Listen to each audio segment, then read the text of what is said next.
रजक समाज की महिलाएं अभी ज्यादातर पाखंड में जकड़ी हुई हैं। ना सच पे तुम चलते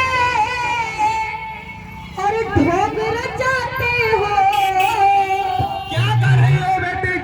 बात को तुम ध्यान से सुनो। कोई भी मनवादी पार्टी धोबी समाज को टिकट नहीं देना चाहती है। अगर वो पैसे दे के टिकट लाता है तो उसको मनवादी लोग हराने का काम करते हैं। जब हमारे बच्चे मिशन मूवमेंट की बात सुनेंगे तो जागरूक होंगे। जब तक हम घर में उनको महाभारत रामायण की किताबें पढ़ने को देते रहेंगे तब तक हमारा समाज पाखंड से मुक्त नहीं हो सकता। अपने युवाओं को एक बात कहना चाहता हूँ, आज आप नहीं जगेंगे तो कल हमारी हत्या जरूर हो जाएगी। क्योंकि देखिए संविधान ही हमारा सब कुछ है, संविधान नहीं रहा तो सब कुछ खत्म हो जाएगा। नमस्कार, इस वक्त मेरी मौजूदगी नांगलोई विधानसभा के शिवराम पार्क क्षेत्र में है। पीछे आप बैनर देख रहे हैं, संत गाडगे जी महाराज की जयंती को धूमधाम से मनाया गया। आयोजक लोग हमारे साथ मौजूद हैं। माथुर साहब, आज जो आयोजन हुआ सैकड़ों की संख्या में लोग भी मौजूद थे, महिलाएं अधिकतर थीं। समाज से आप खुश हैं, समाज की भागीदारी से, या फिर चिंतन है अभी भी? नहीं, अभी मैं पूर्ण रूप से संतुष्ट नहीं हूँ अपने रजक समाज से। क्योंकि खास करके रजक समाज की महिलाएं अभी ज़्यादातर पाखंड में जकड़ी हुई हैं। हमारा प्रयास है, हाँ, इतनी संतुष्टि है कि हमने जीरो से स्टार्ट किया था।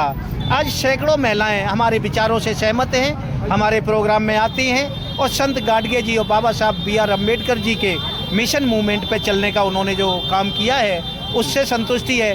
लेकिन मेरा प्रयास आखिरी सांस तक, जब तक एक एक महिला को हम अंधविश्वास से निकाल करके और विज्ञानवादी नहीं बना देंगे तब तक हम इस मिशन को ख़त्म नहीं करेंगे। हमारा प्रयास है अपने समाज की बहन बेटियों के अंदर से जो डर बैठा रखा है, पाखंडी लोगों ने अंधविश्वास बिठा रखा है और शिक्षा की बात ना करके वो अंधविश्वास की बात करते हैं, हम उस अंधविश्वास से निकाल करके उनको शिक्षित बनाने के लिए प्रेरित कर रहे हैं और करते रहेंगे। कारवां आपने बताया 14 साल हो गए ऐसे ही चलते हुए इस कारवां को।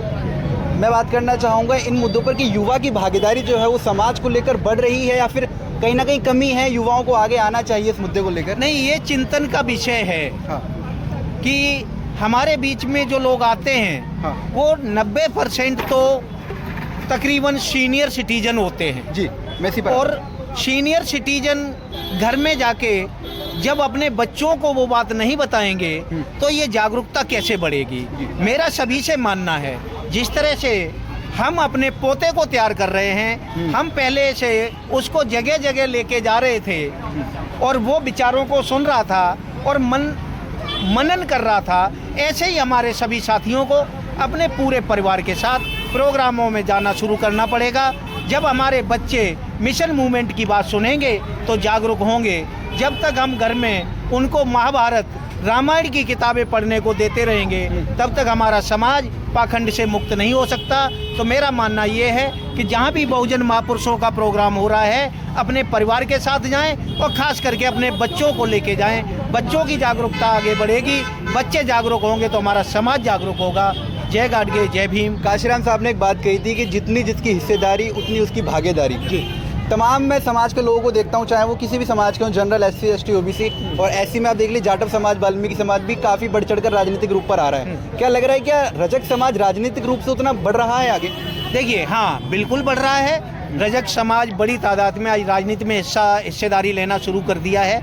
उसका उदाहरण मैं आपको यहीं दे देता हूँ कि मैं कैलाश माथुर धोबी समाज से बहुजन समाज पार्टी का दिल्ली प्रदेश का पदाधिकारी हूँ और जोन 2 का कोऑर्डिनेटर हूँ। हमारे बीच में रोहित कनौजिया जी खड़े हुए हैं, ये जिला अध्यक्ष हैं वजीरपुर से, ये भी रजक समाज से आते हैं। दूसरे साथी हमारे महेंद्र कनौजिया जी हैं, ये भी रजक समाज से आते हैं और किराड़ी विधानसभा में बहुजन समाज पार्टी के बैनर तले ये काम करते रहते हैं। और हमारे जो साथी कंधे से कंधा लगा करके दिन रात हमारे साथ जुड़े रहते हैं, महावीर सिंह दिवाकर जी, वो आज जिला प्रभारी बहुजन समाज पार्टी के पद पर कार्यरत हैं। और पूरी दिल्ली में बड़ी तादाद में धोबी समाज बहुजन समाज पार्टी के साथ जुड़ा हुआ है। लेकिन दुख का एक विषय ये भी है कि थोड़े से लालच में हमारे समाज के कुछ लोग मनवादी पार्टियों में जुड़ करके समाज को गुमराह करने का काम करते हैं। जिससे कि आज बड़े दुर्भाग्य के साथ कहना पड़ता है कि 70 विधानसभाओं में मात्र एक धोबी समाज का व्यक्ति देवली विधानसभा से जीता है। कोई भी मनुवादी पार्टी धोबी समाज को टिकट नहीं देना चाहती है। अगर वो पैसे दे के टिकट लाता है तो उसको मनुवादी लोग हराने का काम करते हैं, इसलिए हमारा समाज आगे नहीं बढ़ पाता है। 70 विधानसभाओं में मात्र एक जो विधायक है वो हमारे रजक समाज का है। ये चिंता का विषय है। जब तक 70 में से हम जनसंख्या के आधार पे अपने 7 विधायक जब तक दिल्ली विधानसभा में नहीं भेजेंगे, हम चैन से नहीं बैठेंगे। धन्यवाद। आज ये समारोह हुआ, क्या कुछ कहना चाहेंगे इसके बारे में? इस संत गाडगे जयंती की आप सभी को हार्दिक शुभकामनाएं। देखिए, आज कैलाश माथुर जी के उनके साथियों के द्वारा जो आज ये संत गाडगे जी की जयंती मनाई गई जी, इसमें हम अपने कुछ साथियों को विचार रखे। कुछ लोगों ने गीत के माध्यम से संत गाडगे जी, बाबा साहब, मानव कांसीराम साहब के विचारों को रखा। इससे ये देखिए क्या है ना, आज न कल मेरा समाज जरूर जगेगा और जगेगा। प्रयास जारी है। हाँ, प्रयास जारी है और हम वह दिन दूर नहीं जो कि सत्ता की चाबी हमारे हाथों में हो। सत्ता की चाबी हमारे हाथों में हो, यही तो नतीजा था कि हम आम आदमी पार्टी के अरविंद केजरीवाल को कहना पड़ा कि धोबी समाज का गठन कर देंगे हम। नहीं, देखो, ये आम आदमी पार्टी का जो संस्थापक है, ये हम जो कुछ भी कह लें, ये बहुत बड़ा चोर आदमी है और इसके बातों में दिल्ली वालों ने विश्वास किया और दिल्ली हो गई बर्बाद। साथ साथ इसने हमारे SC/ST लोगों को भी इसने बहुत तरह से गुमराह किया। तमाम जातियों को अलग अलग वोट बनाने का आश्वासन दिया, वो आश्वासन तक सीमित हो गया। 10 साल तक इसने क्यों नहीं इसे बोर्ड का गठन किया? आज क्यों चुनाव में इसे बोर्ड गठन करने का आश्वासन देना पड़ा? इसे लगा कि समाज हमारे हाथों जा रहा है। अब युवा लगते हैं, युवाओं को क्या संदेश देना चाहेंगे? रजक समाज के जो तमाम युवा हैं, जो भागीदारी इतनी होनी चाहिए थी लेकिन नहीं दे पा रहे हैं, क्या कहना चाहेंगे उन युवाओं को? मैं रजक समाज के सभी उन युवाओं से निवेदन करूंगा, डॉक्टर अंबेडकर, मानव कांसीराम साहब, संत गाडगे जी के विचारों को पढ़ें, अपने महापुरुषों के संघर्ष को देखें और सुने। साथियों, मैं अपने युवाओं को एक बात कहना चाहता हूँ, आज आप नहीं जगेंगे तो कल हमारी हत्या जरूर हो जाएगी। क्योंकि देखिए, संविधान ही हमारा सब कुछ है। संविधान नहीं रहा तो सब कुछ खत्म हो जाएगा। चलिए, बहुत बहुत धन्यवाद। आप पीछे देख रहे हैं कि प्रसाद वितरण की जो कार्यवाही वो भी चल रही है। तो ये जो मुद्दा था आज का, यानी कि तो कार्यक्रम था संत गाडगे जी महाराज। कई लोग जो हैं वो कहीं ना कहीं अपनी कास्ट को छुपाते हैं, जो मैं देखता हूँ, नज़र आता है। लेकिन इस प्रकार की भावनाओं से हमें उठकर बेहतर कार्य करना चाहिए और समाज को लेकर प्राउड फील करना चाहिए, जैसे कि अलग और अदर कास्ट करती हैं। ऐसी तमाम बड़ी खबरें आपको दिखाते रहेंगे। देखते रहिए दिल्ली दर्शक। नमस्कार।